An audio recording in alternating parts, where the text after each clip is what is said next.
Bonjour tout le monde, bonsoir tout le monde. Merci de vous rejoindre à nous. Je m'appelle Lara Vaz, je suis directeur technique avec l'accélérateur de connaissances Momentum au Bureau de référence démographique. Je suis ravie de servir en tant qu'animatrice de cette discussion sur la CIVI de l'enfant, un cadre de résultats pour le plaidoyer et l'action. Quelques petits points. Il existe de l'interprétation. Regardez vers le bas de votre écran. Vous verrez un icône comme un petit globe pour l'interprétation. Il suffit de cliquer dessus pour avoir de, le choix de français ou anglais. Au bout de votre écran pour choisir la langue. With that, I am happy to Avec ceci, introduce je suis ravie de Dines présenter Kasungami, who will continue Dines, the ma session collègue today. Kasungami, qui va continuer Just an overview. notre Next slide, discussion please. aujourd'hui. La diapo suivante, s'il vous plaît. We will be running through an Nous introduction allons of the CSA as parcourir well as une the introduction framework. au The CSA results framework have a ainsi que little le moment cadre de for résultats.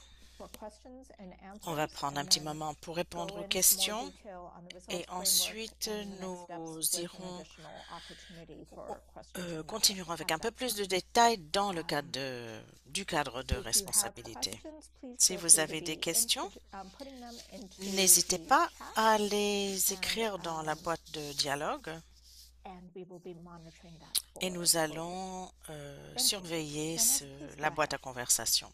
Allez-y, Dines. Thank you, Lara. Merci, Lara. And I'm pleased to be part of Je this suis ravie de faire presentation partie de cette to talk présentation about the Child Survival Action, pour what it parler is, and de how we l'action plan to work pour la suivi de together. l'enfant, survie de l'enfant et comment nous So pouvons I'll start with collaborer. what brings us Je vais together. commencer par ce qui nous réunit. The Child Survival Action brings L'action partners together pour la because survie de l'enfant 54 countries réunit les need partenaires accelerated car action to meet the 44 child survival pays ont besoin sustainable d'une development action goal by accélérée 2030.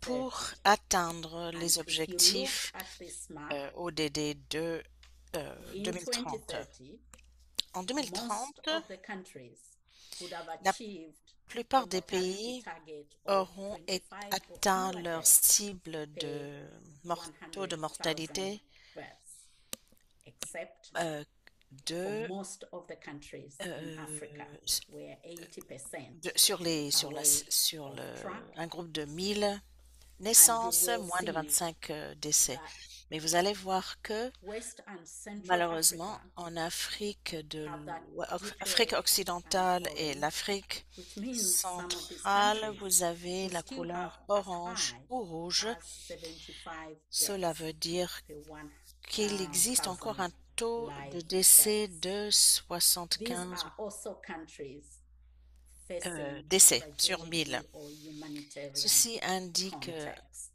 ceci And so the reflète Child le Survival contexte Action humanitaire. focuses on Africa, where we need C'est bien en Afrique où on a action besoin that will change d'action the trajectory pour changer of le trajectoire under 5 mortality. de Next la slide. mortalité en dessous de 5 ans. This graph shows us that Cette across the graphique nous 54 montre countries qu'à travers les 54 that pays are not qui ne on sont track pas for sur la bonne achieving the voie SDG pour targets, atteindre les a cibles significant ODD, proportion une of the deaths are proportion after the significative neonatal de ces period. décès en dessous de 5 ans And what this means, we'll be talking ont about lieu it après la later, période is that to néonatale. reduce Et mortality, voilà we ce need dont to nous allons parler. focus on that 1 Pour to réduire le taux de 59 mortalité, il va period falloir qu'on se as well concentre sur as the first cette 28 période-là, days of life. aussi bien que sur les Next slide. premiers 28 jours. On regarde donc du 1 à So then 59 mois. we ask, Donc on pose la question, what is killing children in these qu'est-ce qui 54 countries? tue les enfants This dans ces analysis 54 pays? shows that Cette pneumonia, analyse diarrhea, nous and malaria montre were démontre que la pneumonie, le diarrhée et le paludisme, là où ils sont endémiques, restent les causes principales de décès dans ces pays. Nous savons qu'on a des interventions à bas coût pour traiter ces conditions. Mais les enfants continuent à mourir car puisqu'il leur manque de l'accès à ces interventions. Prochaine diapo, s'il vous plaît.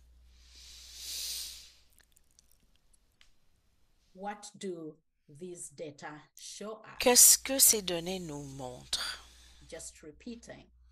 Je répète que le taux de mortalité constant après la période néonatale avec les infections communes reste, ceci est une expression d'inégalité qui continue et qui s'augmente.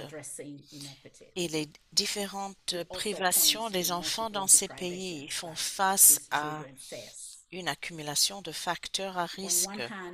D'un côté, il y a des systèmes de santé qui ne fonctionnent pas correctement, surtout au niveau des soins primaires de santé, soins de santé primaires et l'échec pour l'accès, quant à l'accès de services intégrés, livraison de services intégrés. Nous savons que le IMCI a été introduit dans plus de 100 pays. Par contre, la mise en œuvre n'est pas complète, n'a pas été complétée. De façon similaire, la gestion de cas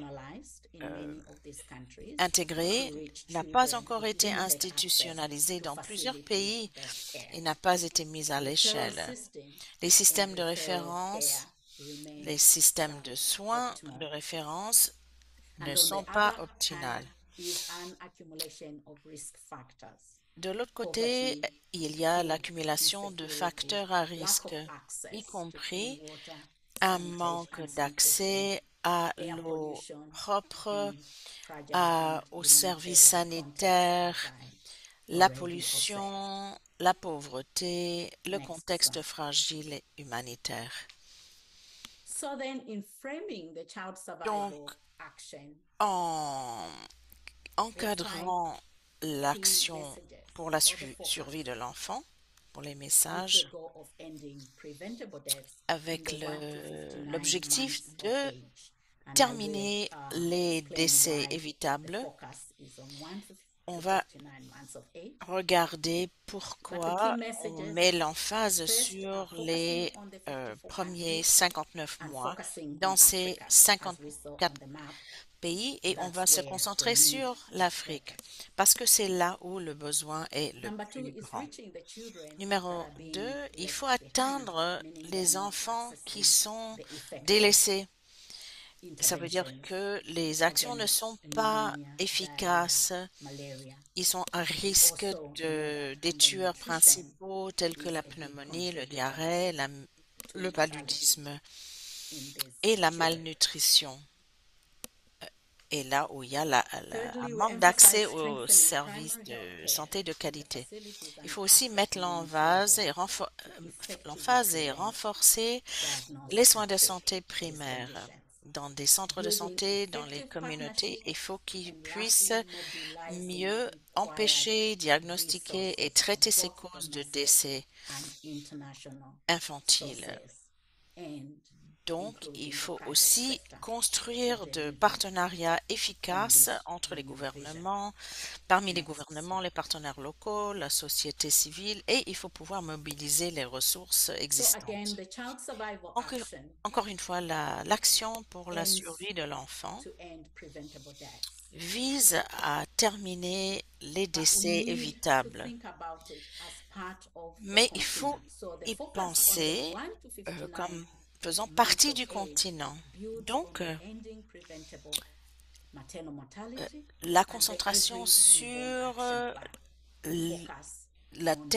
terminer les décès parmi les enfants de 1 à 59 mois d'âge. Si à moins qu'on ne voit cette action comme partie du continuum, nous n'allons pas atteindre notre cible. Un autre élément d'action est l'alignement avec d'autres secteurs et d'autres programmes qui s'adressent aux besoins de ces enfants. Par exemple, la vaccination et l'emphase sur les enfants sans aucune dose qui n'ont pas accès à ces prestations de services dont on parle. S'adresse également à l'insécurité, aux besoins en alimentation de ces enfants, et l'alignement à travers différents secteurs est très important, est une partie intégrante de l'action pour la survie de l'enfant. Donc, quelles sont les stratégies de l'action pour la survie de l'enfant? Ou si on pose la question différemment, qu'est-ce qui sera différent cette fois-ci, puisque nous avons dit que nous connaissons la solution, mais on n'arrive pas à joindre ces enfants? D'abord, au niveau du pays, il faut mettre l'emphase sur le leadership politique et la responsabilisation. Il faut aussi se concentrer sur des actions qui changent la nature du jeu. Chaque pays doit regarder les données que je viens de présenter, en termes de causes principales de mortalité. Mais c'est aussi les enfants qu'on n'arrive pas à joindre ou à atteindre. Les ressources ne sont pas disponibles, ou peut-être qu'elles sont disponibles, mais quelles sont les actions qui vont changer la situation? Comment est-ce qu'on peut engager le soutien ou l'accompagnement des partenaires? Donc, je redis autrement les messages clés. Il faut mettre l'emphase sur des services axés sur les humains, sur les enfants, sur le traitement, et il faut qu'ils aient accès au traitement et une reddition à chaque niveau pour le changement. Encore une fois, je mets l'emphase sur le besoin de données pour voir là où on réussit et là où on ne réussit pas, et ce qu'il faut qu'on fasse. Du point de vue du niveau communautaire jusqu'au niveau sous-national et au niveau national. Ce sont des réponses multisectorales qui doivent s'aligner avec les stratégies et plans nationaux. Quand on parle de facteurs de risque multiples, quelques-uns de ces facteurs vont être adressés en dehors du secteur de santé. Par exemple, l'eau propre, l'assainissement et la pollution. Il faut l'engagement réel des communautés et des communautés. Et il faut que les citoyens, les gens demandent la responsabilisation du gouvernement, de leur gouvernement, à différents niveaux. Et en fin de compte, dernièrement, il faut une approche qui est sensible aux inégalités ou à l'égalité, c'est-à-dire atteindre les enfants qu'on laisse derrière, qui n'ont pas accès à ces services.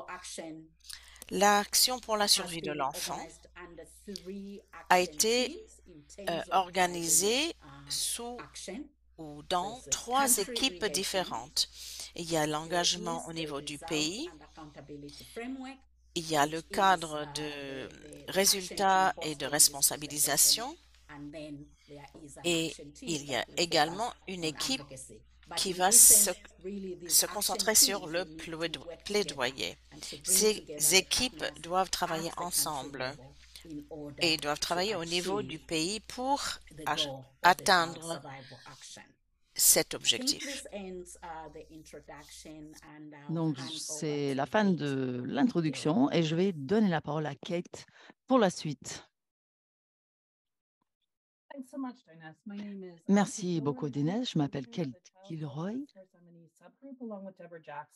Donc, je collabore avec Deborah Jackson, qui est actuellement en vacances. Je suis conseillère technique principale en MEL chez JSI. Sur, voilà, comme je disais, donc l'accélérateur des connaissances et sur la résilience. Donc, je vais vous donner une vue d'ensemble, donc des résultats, le cadre de résultats du CSA. Donc, le titre de notre séance aujourd'hui est donc l'action pour la survie de l'enfant, un cadre de résultats pour le plaidoyer et l'action. Et j'aimerais vous parler du pourquoi du cadre de résultats, et c'est pour faire du plaidoyer, surtout donc en utilisant la sensibilisation et le financement de l'agenda inachevé de la survie de l'enfant au niveau mondial et national.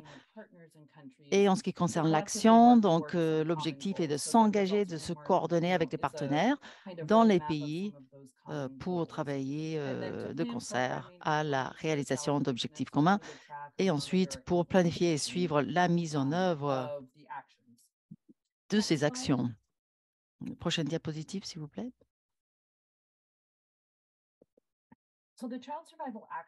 Donc, l'action pour la survie de l'enfant a été déployée surtout sur une base de théorie de changement.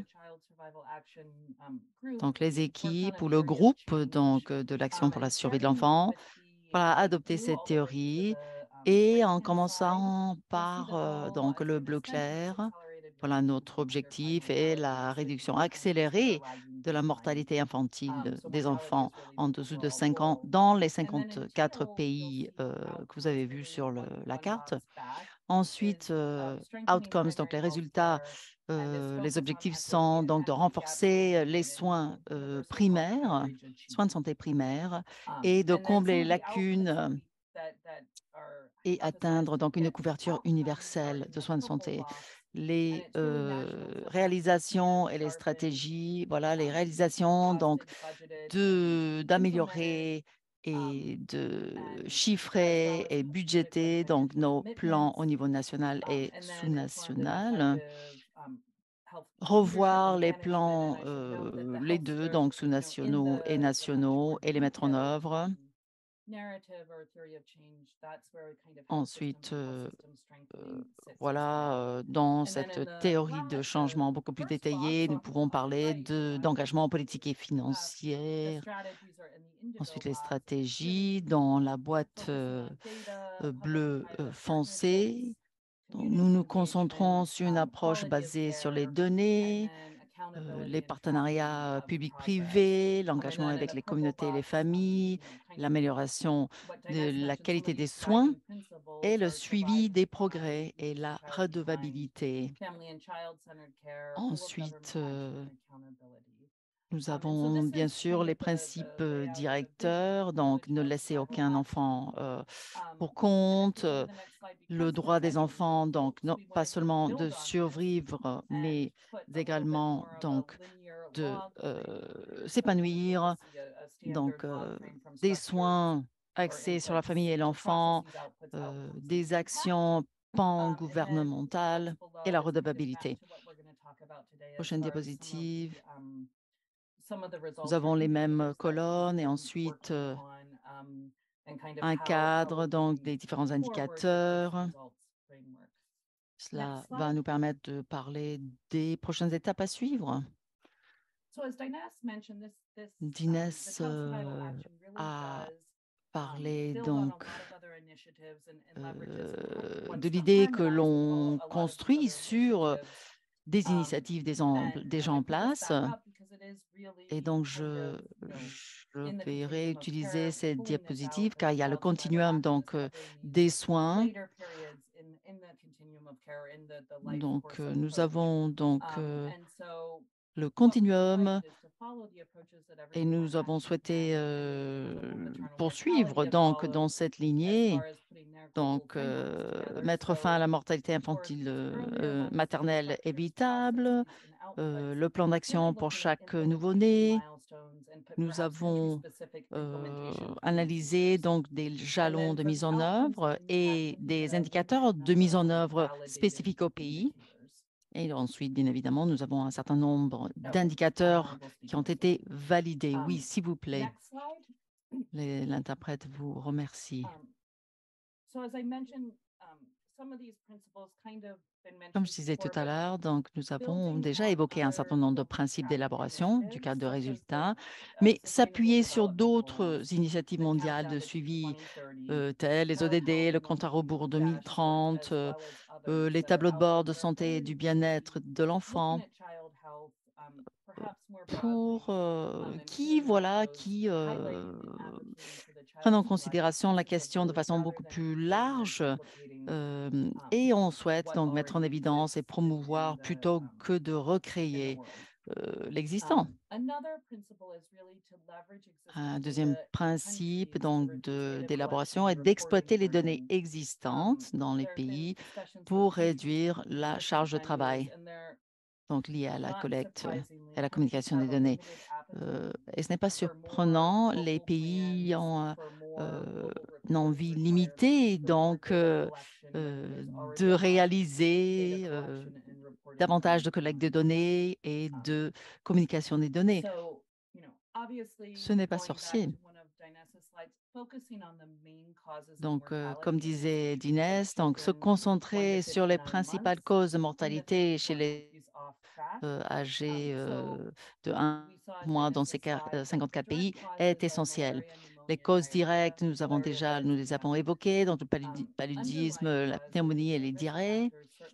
Les causes sous-jacentes, donc les facteurs de risque, bien sûr l'alimentation, la nutrition. Et troisième point, il faut reconnaître les facteurs contextuels qui contribuent à la mortalité. Certains de ces facteurs sont plus difficiles à mesurer et on en reparlera. Nous avons sélectionné des indicateurs validés, parmi lesquels donc le chat, donc groupe consultatif technique Child Health Accountability and Tracking, donc la redevabilité et le suivi de la santé infantile, qui est aligné sur l'observatoire de l'OMS, selon donc les indicateurs mondiaux qui s'orientent plus vers la couverture. Prochaine diapositive, s'il vous plaît.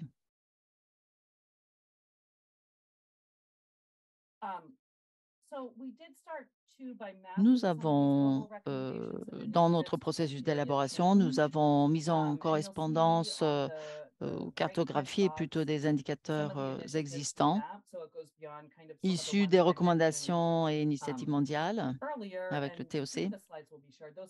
Je pense qu'on va partager les diapositives avec vous. Donc, côté droite, il y a des hyperliens donc pour chacune de ces initiatives.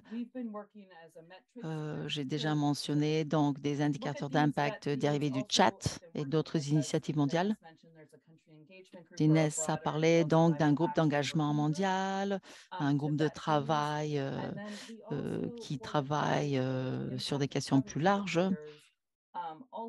Nous avons également des indicateurs d'impact et de résultats. Nous avons consulté des groupes techniques externes, MERG, JMP, DataDent, sur la vaccination. Nous avons collaboré dans l'établissement donc de ces différents indicateurs. Nous avons également consulté des groupes qui travaillent plutôt dans les mesures, des métriques de vaccination et de nutrition pour nous assurer que les définitions et tous les détails des indicateurs sélectionnés avaient un sens. et pour nous assurer que c'était des indicateurs plus pertinents pour la survie de l'enfant. Donc, je ne vais pas rentrer dans le détail dans cette présentation, mais nous avons parlé vraiment des nuances de ces indicateurs. Nous avons également discuté des étapes et des indicateurs de mise en œuvre.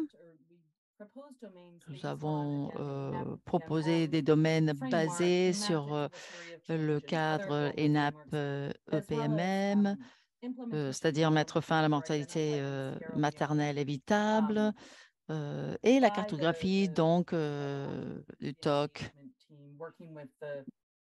aussi donc d'autres cadres mondiaux. Nous avons collaboré avec le Sierra Leone par rapport au goulot d'étranglement et la mise en œuvre de leurs indicateurs et leurs jalons. Donc, nous allons poursuivre donc dans les itérations afin de recueillir les réactions, donc les retours. Et voilà, c'est pour cela aussi que l'on présente ici notre processus afin de nous engager avec vous et avec d'autres pays. Et à travers notre équipe d'engagement, voilà, nous souhaitons recueillir les réactions pour ensuite passer aux différentes versions, donc à la révision et à la finalisation de ce cadre de résultats. Donc, je ne vois pas de questions jusqu'ici dans la boîte dialogue. Nous ne sommes pas très nombreux aujourd'hui. Donc, si vous souhaitez poser votre question, vous pouvez prendre la parole. Sinon, vous pouvez très facilement écrire votre question dans la boîte de dialogue. Donc, Dainès, voilà, elle va devoir rejoindre donc la session plénière dans quelques minutes. Donc, je voulais m'arrêter un instant pour voir s'il y avait des questions jusqu'ici. Merci, Kate. Juste pour ajouter dans partager vos questions en français, on peut les répondre soit en français ou soit en anglais. So, happy to hear comments, questions. Donc, nous avons hâte d'entendre vos remarques et questions, s'il y en a. Pour l'instant, il n'y en a pas.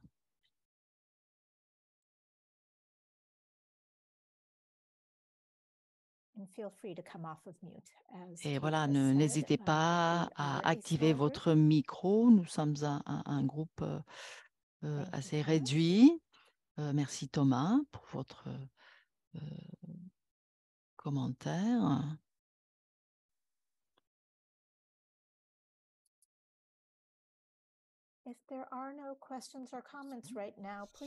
S'il n'y a pas de questions ou commentaires actuellement, on peut continuer, mais on serait ravis de revenir à vos questions pertinentes à ces deux questions, à cette première partie de notre présentation.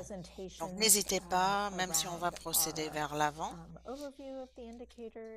On va faire un survol des indicateurs, on va présenter les jalons et les prochains pas à prendre. Avec ceci, je donne le micro à Jennifer Acacia. Merci beaucoup. Je suis ravie d'être avec vous. Je suis ravie d'être pour présenter l'impact et les résultats du CSA. Je m'appelle Jennifer Requejo. Je suis basée à Johns Hopkins, École de santé publique, et je suis également à la Banque mondiale en m'occupant de santé maternelle, néonatale, infantile et adolescente. Comme Dainès a déjà expliqué, il y a déjà eu un processus de consultation important pour déterminer les indicateurs suivre aux fins d'empêcher les mortalités néonatales ou de l'âge de 1 à 59 mois. Il y a des initiatives existantes. Il y a eu beaucoup de consultations avec des groupes de santé maternelle et infantile. Je vais décrire dans un peu plus de détails sous peu. Dans il y a ici, sur cette diapo, les 4 indicateurs d'impact qui sont importants. Ces 4 indicateurs d'impact sont organisés dans 2 domaines différents. Évidemment, il y a la ligne sous-jacente de mortalité. L'une est spécifique à l'âge du groupe, c'est-à-dire les enfants de 1 à 59 mois. Et on a aussi retenu l'indicateur de mortalité avant l'âge de 5 ans. De l'autre côté, vous voyez 2 indicateurs pour la nutrition ou le statut de nutrition. La malnutrition a été liée à la majorité des décès infantiles. Donc, il est critique de regarder la prévalence, la fonte musculaire et les retards de croissance. Et nous regardons ces 2 niveaux de prévalence. Ici, vous voyez, pour revenir aux diapos précédentes, voir comment ceci se situe dans le cadre de résultats de façon générale. On parle de 4 jeux d'indicateurs de résultats à l'intérieur de la théorie de l'action de survie d'enfants et de changement. Alors qu'on avance, on suit les progrès et on lit la théorie de changement, on la teste également. Vous voyez là au centre du cadre des résultats, il y a ces 3 dimensions qui sont interliées, liées entre elles. Il y a la couverture, la qualité des prestations livrées et ce dernier principe de l'égalité. Parce que sans atteindre tous les enfants, on ne pourra pas atteindre ou exécuter nos cibles. C'est dans ces différents aspects de couverture, qualité et d'égalité, on a 3 régions, 3 zones principaux qui ont certainement un lien à ces mesures. Et il y a la prévention de la maladie ou des maladies, il y a l'alimentation et il y a la gestion des maladies, y compris le diagnostic et le traitement. On voudrait s'assurer, quand on pense aux facteurs qui tuent les enfants le plus, ce sont on voudrait une stratégie regardée par l'optique de la prévention également et aussi bien du traitement. Il y a des facteurs de demande aussi bien que les facteurs du côté fourniture de services. Et donc, on passe à la prochaine diapo suivante. Avec ceci, je vais me plonger dans ces 3 domaines que vous venez de voir sur la diapo précédente. Si vous voyez ces signes, après avoir consulté avec les groupes d'experts dans ces différents domaines, donc pour la nutrition, on voit 3 indicateurs sentinelles qui sont, c'est-à-dire l'allaitement exclusif, une diversité de régimes alimentaires minimum et une supplémentation de la vitamine A, 2 doses. Donc, on regroupe dans le deuxième groupe des indicateurs de vaccination. Ce serait donc, et le troisième, on voit dans la gestion des maladies, tout ce qui a rapport avec le paludisme et le traitement des diarrhées. Ceci s'aligne avec le cadre IA 2030 et les données sont ventilées. Et pour clarifier la vaccination, ces données ces directions sont aussi cohérentes avec les indications des ODD. Donc, la pneumonie pour les enfants qui n'ont jamais reçu de dose mesure, en fait, on regarde la première dose de DTP qui est cohérente avec les autres indicateurs et on regarde le nombre absolu d'enfants sans aucune base. On dépiste le virus rotavirus. Donc, les vaccins contre la pneumonie et le rotavirus existent déjà. Et pour revenir, on revient à ce qu'on a dit tout à l'heure, comme la pneumonie et les diarrhées sont les facteurs principaux qui causent le décès des enfants. Il faut aussi des indicateurs de traitement et des indicateurs préventateurs pour empêcher les décès d'enfants. Il y a des solutions salines de réhydratation orale. Il y a des solutions de traitement antipaludique. Il y a des solutions autour de la résistance. Donc, on essaie d'assurer que les enfants qui ont besoin des antipaludiques les auront. On regarde également, on s'intéresse beaucoup à examiner les diagnostics corrects, qui est bien sûr lié à la qualité des soins de santé. Donc, vous voyez l'utilisation de diagnostics du paludisme en testant par le doigt ou le talon.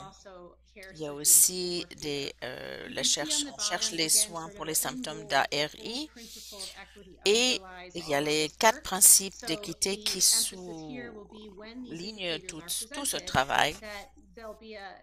Quand on aura présenté tous ces indicateurs, il y aura un effort sérieux pour ventiler ces données, pour voir les facteurs clés pour les zones urbaines, les zones rurales, etc. Donc ici, ceci est pour indiquer 2 problèmes. Et vous allez voir, d'un côté, il y a un besoin clair de poursuivre les déterminants de survie d'enfants. Donc, le WASH est clé à la survie de l'enfant. Donc, si on ne suivait pas le WASH, on manquerait à l'affaire. Donc, il y a l'eau propre, il y a les services d'hygiène de base et un assainissement bien géré en sécurité.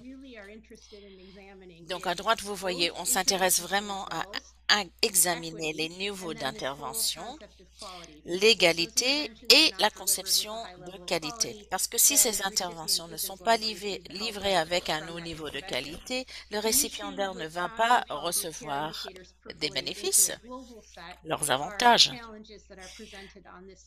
Donc ici, nous voyons les défis qui sont présentés. D'abord, on pense faire pour chacun de ces indicateurs sélectionnés, on espère fournir des lignes directrices pour du niveau de soins livré. Ceci fait partie des initiatives de l'ordre du jour d'apprentissage et aussi des mesures de qualité il y a besoin de mesures de qualité de soins plus fréquentes dans les pays de façon mondiale. Et il faut aussi apprendre mieux apprendre des façons standardisées pour mesurer la qualité de soins, surtout pour la pneumonie et la gestion de la malnutrition. Voilà. Merci beaucoup. Je vais maintenant passer la parole à Dr. Shane Kahn, qui va vous présenter là où nous trouvons au point de vue jalon de mise en œuvre. Merci beaucoup. Merci beaucoup. Je m'appelle Shane Kahn. Je suis expert de mesure mondiale. Je travaille avec le groupe de métrique et je fournis la coordination technique, le groupe de travail sur les mesures d'action pour la survie de l'enfant. Je vais donc procéder au prochain diapo. J'ai travaillé avec l'UNICEF également. Donc Jennifer a commencé en présentant ce qu'il existe du côté droit de cette diapo, donc les résultats et les objectifs. Les impacts à grande échelle que la SE essaye d'atteindre. Les résultats qu'on reçoit de sondages ou d'enquêtes à grande échelle, des systèmes routines. On va pouvoir mesurer tous ces aspects. Ça, c'est le niveau macro. Mais moi, je vais parler de ce qui va pouvoir aider à atteindre ces résultats. Je vais discuter des structures des résultats et les intrants et les résultats de façon générale. Ce sont des choses qui sont liées à l'évaluation et au suivi des programmes. Il faut avoir un suivi et une évaluation au niveau de chaque pays. Je vais noter également que, contrairement aux indicateurs de résultats et d'intrants, ces indicateurs vont s'adresser. En fait, ils ne sont pas aussi prescriptifs. Il faut en fait qu'ils soient beaucoup plus spécifiques au pays. Il faut donc regarder nos lignes directrices pour nous focaliser sur les lignes directrices en elles-mêmes. Le type de programme que les pays mettent en œuvre sur le terrain, ils ont certaines particularités qu'il faut pouvoir mesurer au fil du temps. Et parlons un petit peu de comment nous avons choisi nos jalons de mise en œuvre. Actuellement, nous trouvons au stade de projet. On n'a pas terminé notre travail, comme Jennifer a mentionné. On a d'abord mené un examen des jalons qui existent. On a commencé par l'ENAP et on a regardé ces catégories de mise en œuvre de ces jalons et qui veut dire le plan d'action pour chaque nouveau-né. Et nous voudrons tirer des leçons d'autres jalons et indicateurs déjà mis en œuvre, déjà établis. Donc, en fait, on cherche les indicateurs précis en eux-mêmes. Il y a plusieurs documents et lignes directrices qui existent déjà, qu'on peut utiliser pour élaborer ces indicateurs au besoin. En voici quelques-uns. Des documents qui existent déjà. Il y a les jalons des nappes et le cadre de résultats. Il y a le cadre de suivi et les indicateurs de l'OMS pour les soins de santé primaire. Un de nos messages principaux dans le CSA est d'avoir une couverture haute et de haute qualité et l'égalité à travers plusieurs dimensions différentes. On continue à mettre l'emphase sur ces trois dimensions de couverture, qualité et égalité dans toutes les 5 catégories de la CSA. À gauche, vous voyez les catégories de l'INAP, de jalons de l'ENAP. Et on a regardé ceci, on a regardé ces 5 catégories et on s'est rendu compte qu'on pourrait trouver 5 catégories de jalons qui sont un petit peu différents, mais qui ont quand même des similarités. Donc, à la place des plans nationaux, en fait, On a compris les plans nationaux avec le financement, la gouvernance, la redevabilité, la qualité des soins. On a cru qu'il fallait l'étendre également. Donc, on préfère regarder les systèmes de livraison ou de prestation de services. Il y a aussi l'engagement communautaire et pour la famille. Des investissements dans les soins de santé peuvent aussi faire partie de notre premier groupe. Et bien sûr, l'engagement communautaire, on a des aspects similaires pour notre troisième groupe d'engagement des communautés et de la famille. Les NAP, pour les derniers deux groupes de données, sont les données et la recherche et l'innovation. Donc, nous avons donc créé une quatrième catégorie, données et preuves, qui comprend donc les innovations, les données, et une cinquième catégorie sur les partenariats, car nous comprenons que les partenariats mondiaux à l'intérieur du pays, donc public, privé, voilà, ont une certaine valeur pour dans notre travail. Et nous avions souhaité mettre en exergue donc cette catégorie. Prochaine diapositive, s'il vous plaît. Donc, cette diapo illustre nos catégories de jalons de mise en œuvre que nous avions établis au départ. Donc, les colonnes au milieu et sur la droite, voilà, ce sont voilà, les jalons et les indicateurs.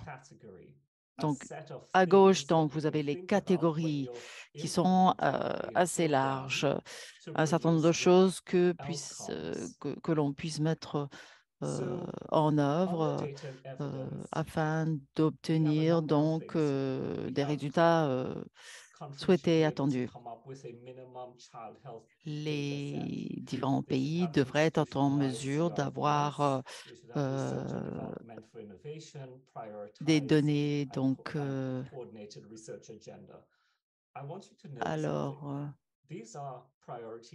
comment dire, un ensemble minimum de données sur la santé infantile et améliorer les données relatives à la couverture.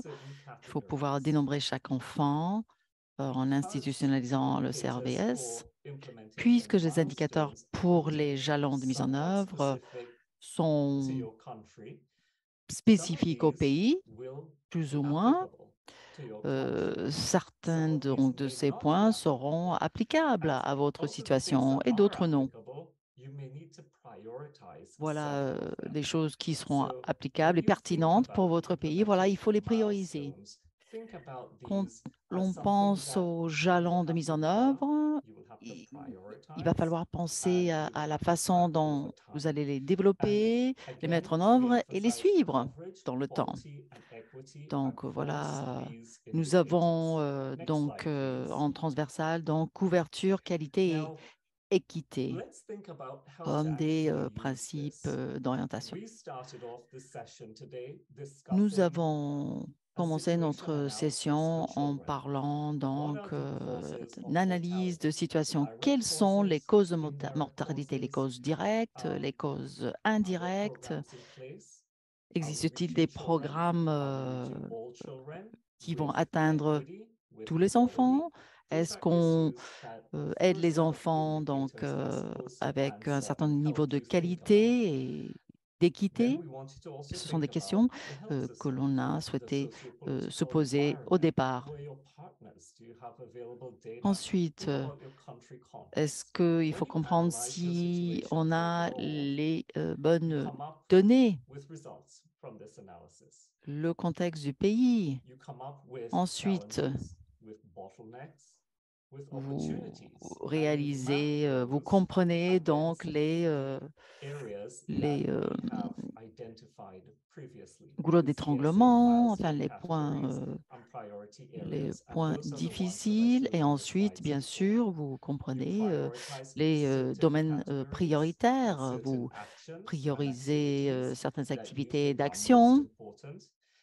qui, pour vous, dans votre contexte, sont les plus importants pour ensuite établir donc des jalons et des domaines de priorité. Ensuite, vous passez au développement des cibles et selon le pays, ces cibles et ces indicateurs seront semblables, mais d'autres, pas du tout. Et c'est une bonne chose, c'est attendu, car cela reflète votre programmation et votre mise en œuvre. Est-ce qu'on peut passer à la prochaine diapositive, s'il vous plaît? Ensuite, si je devais imaginer tout ce que je viens de dire sur papier, voilà, ce serait ce tableau. Ce sont vos domaines de priorité et vos catégories voilà, prioritaires. Et de l'autre côté, les résultats donc, de votre analyse de situation. Vous avez certainement identifié un certain nombre de choses, rien par rapport à la gouvernance, mais certainement des choses à propos d'autres domaines. Et bien sûr, nous souhaitons toujours mettre en exergue donc la couverture, la qualité, la couverture des interventions, la qualité des interventions et l'équité dans les interventions. Donc, vous aurez constaté que ces trois principes, voilà, transversaux, donc s'appliquent à tous les domaines. Donc, ce volet dans notre travail est assez nouveau et nous souhaitions vous poser une question. Donc, après avoir tout passé en revue, y a-t-il des domaines manquants? Y a-t-il des points qui, à votre avis, voilà, qui manquent, qui sont tellement importants que voilà, qu'il faut les inclure? Et ensuite, basé sur cette présentation, comment cette version initiale peut servir d'établir un document d'orientation? Est-ce que cela répond-il à vos besoins? Quels seraient les autres besoins selon vous? Donc, je vais laisser la parole à nos participants pour répondre à ces questions. Donc, nous avons dans la boîte de discussion qui a donc du côté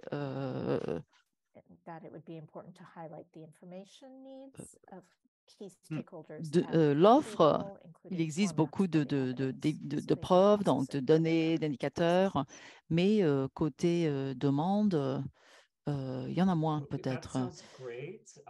Quel accent metteriez-vous sur ce côté demande? Oui, je pense que je vais devoir y réfléchir. Je vais voilà, demander à mes co-panélistes donc de répondre s'ils ont une bonne réponse. Jennifer a ajouté donc des informations sur ce côté demande. Je vais passer la parole au docteur Monsongo. Je pense qu'il a levé la main. Merci beaucoup pour cette présentation excellente. Je voulais juste faire une remarque sur votre dernière diapositive. Vous avez parlé donc de l'établissement des jalons de mise en œuvre. Donc, vous parlez de la qualité des soins et que voilà, l'action pour la survie de l'enfant comprend ce principe. Je serais intéressée donc de voir le mot qualité tout au début, en fait, quand vous parlez de qualité des soins. On ne pourrait pas l'inclure en tant que système de fourniture des soins. Merci beaucoup. Merci, c'est noté. Je vois une question sur la faisabilité des indicateurs. Donc, y a-t-il des préoccupations par rapport à la faisabilité? Est-ce que vous anticipez que les indicateurs les plus importants devront être collectés en dehors des voies habituelles? Voilà, il va falloir consulter donc les registres du programme et par des personnes qui connaissent très bien ces programmes. Ces personnes vont devoir participer à la conception des jalons mêmes. Je ne pense pas qu'il y ait en existence déjà des systèmes tout faits. Mais je pense que voilà, la collecte sera finalement plus simple. Autre chose, au fur et à mesure que l'on développe ces indicateurs, on va demander des recommandations donc de méthodes de collecte de données et autres. Et pour ajouter juste quelque chose et pour répondre à la question de John, je pense que voilà, la réponse doit être spécifique au pays car chaque pays va employer des systèmes de données différents. Voilà, il y a donc les systèmes de collecte, des systèmes de ressources humaines qui varient de pays en pays.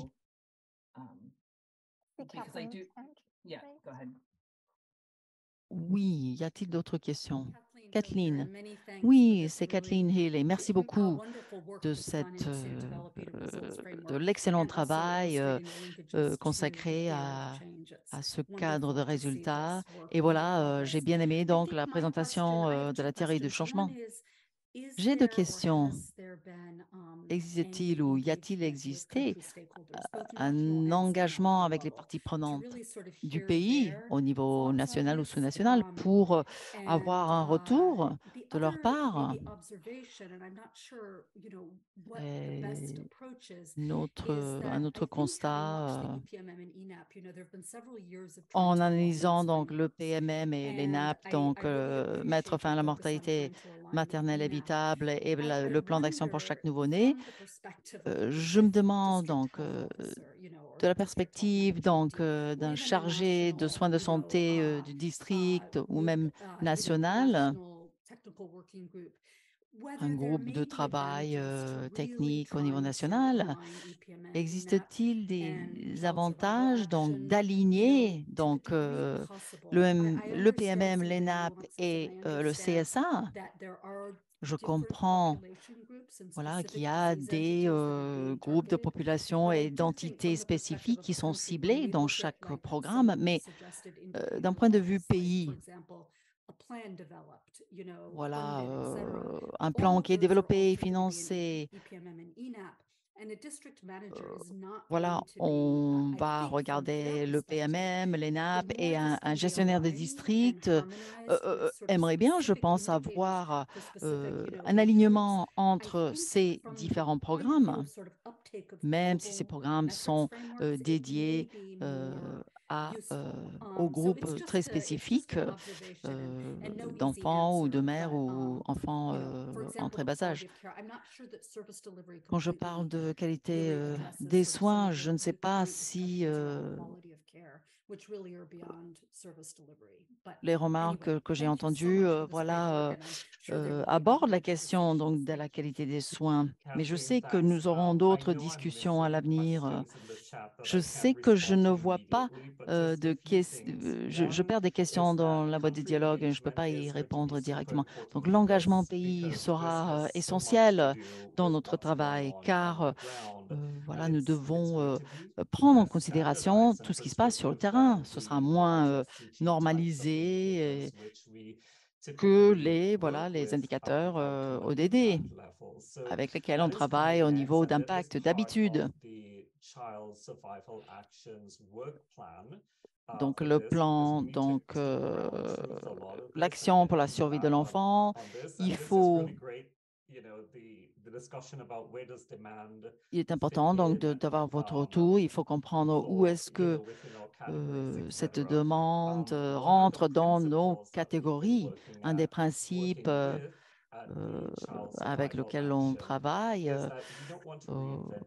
pour le CSA, nous ne souhaitons pas réinventer la roue, n'est-ce pas? Donc, c'est pour cette raison que nous avons choisi voilà, un certain nombre de choses existantes. Voilà, nous avons énormément de questions et c'est une très belle conversation que j'entends, mais le temps qui nous est imparti est très limité. J'espère avoir d'autres opportunités dans différents forats à poursuivre cette discussion. Shane, autre chose à rajouter? Non, voilà, nous allons poursuivre notre travail et nous publierons une liste d'indicateurs et les lignes directrices et nous attendons à ce que l'on puisse collaborer avec des pays, intégrer leurs commentaires et leurs retours. Voilà, donc c'est un cadre qui est vraiment pour le plaidoyer et pour l'action sur le terrain. Donc, merci beaucoup, une excellente discussion. Merci à toutes et à tous et merci, Dr. Charles, de votre présence. Voilà, donc on passe à la session plénière de clôture.